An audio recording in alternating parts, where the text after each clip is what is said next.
కేంద్రంపై ఎంఆర్పీఎస్ వ్యవస్థాపక అధ్యక్షుడు ప్రభాకర్ ఆగ్రహం వ్యక్తం చేశారు. సుప్రీంకోర్టులో చీఫ్ జస్టిస్ గవాయ్పై దాడి చేసిన వ్యక్తిని శిక్షించడంలో కేంద్రం విఫలమైందని ప్రభాకర్ మండిపడ్డారు. ఈ నెల 20న ఢిల్లీలోని జంతర్ మంతర్ వద్ద మాదిగ రాజకీయ పోరాట సమితి ఆధ్వర్యంలో ధర్నా నిర్వహిస్తున్నామని ఎంఆర్పీఎస్ వ్యవస్థాపక అధ్యక్షుడు ప్రభాకర్, మాదిగతో మా regional coordinator Chandrashekar face to face.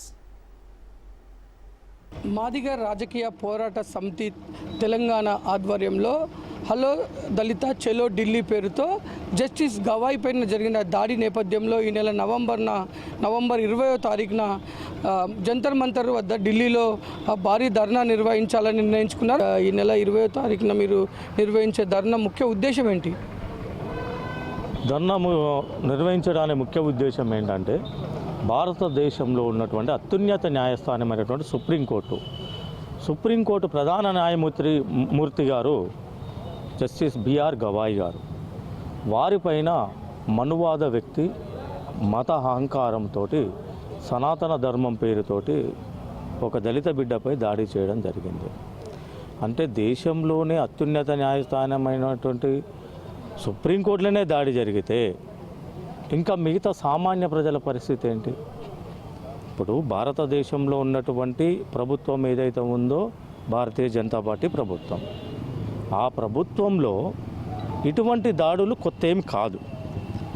చివరిగా అంతిమంగా సుప్రీంకోర్టులో కూడా దాడికి పాల్పడ్డారు అంటే ఇది భారత రాజ్యాంగం పైన దాడి అని మేము భావించవలసిన అవసరం వచ్చింది, భావిస్తున్నాము కూడా.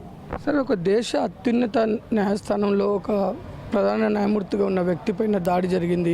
ఒక పక్క రాజకీయ పార్టీలన్నీ కూడా దాన్ని ఖండించాయి. కానీ ఇప్పటికీ ఎలాంటి చర్య తీసుకునే కూడా ఎలాంటి వెనుకడుగేస్తున్న పరిస్థితి. ఎలా చూడాలి దీన్ని? దీన్ని ఏ విధంగా చూడాలంటే వాళ్ళు చేపించిన దాడిగానే చూడాల్సి వస్తుంది. ఒకవేళ బీజేపీ చేపించలేదు అని అంటే వాళ్ళని అరెస్ట్ చేయించేవారు. ఇప్పుడు ఢిల్లీలో ప్రభుత్వం వారిదే ఉంది, దేశంలో ప్రభుత్వం వారిదే ఉంది. పైగా ట్విట్టర్ ద్వారా మోడీ గారు ఏమన్నారు, ఇది అనాగరికత చర్య ఇది, కాబట్టి దీన్ని నేను కూడా ఖండిస్తున్నా అన్నాడు. ఖండిస్తున్నానంటే ఆయన ఒక మాలమాదిగనో సంఘ నేతనో కాదు, అంటే ఆయన ఉద్దేశపూర్వకంగా ఆర్ఎస్ఎస్ వాళ్ళని కాపాడుకునే దశలోనే ఉన్నారు. ఎవరైతే రాకేష్ కిషోర్ అనే వ్యక్తి ఏం చెప్తున్నాడు, సనాతన ధర్మం గురించి మాట్లాడుతుంది కదా. సనాతన ధర్మం అంటే ఎవరు పాటిస్తారు? దాన్ని బీజేపీ వాళ్ళు పాటిస్తారు. అంటే నువ్వు కాపాడలేవు అనడానికి ఎక్కడ కనబడుతుంది? నువ్వు కాపాడుతున్నావు కాబట్టి అతని పైన చర్యలు లేవు. నువ్వు ఉద్దేశపూర్వకంగా దళితులు కూడా ఆ స్థాయిలో కూర్చుంటారా? సో నువ్వు ఎట్లట్లా నేను చెప్పింది నువ్వు వినవు అన్న ఉద్దేశంతో జరిగిన దాడిగానే మేము భావించాల్సి వస్తుంది. ఇటు దళితులం అందరం కూడా ఏకమవుతాము. ఆ దాడికి పాల్పడిన వ్యక్తిపైన కఠినంగా శిక్షించేంత వరకు ఉద్యమాన్ని ఉధృతంగా చేస్తాం.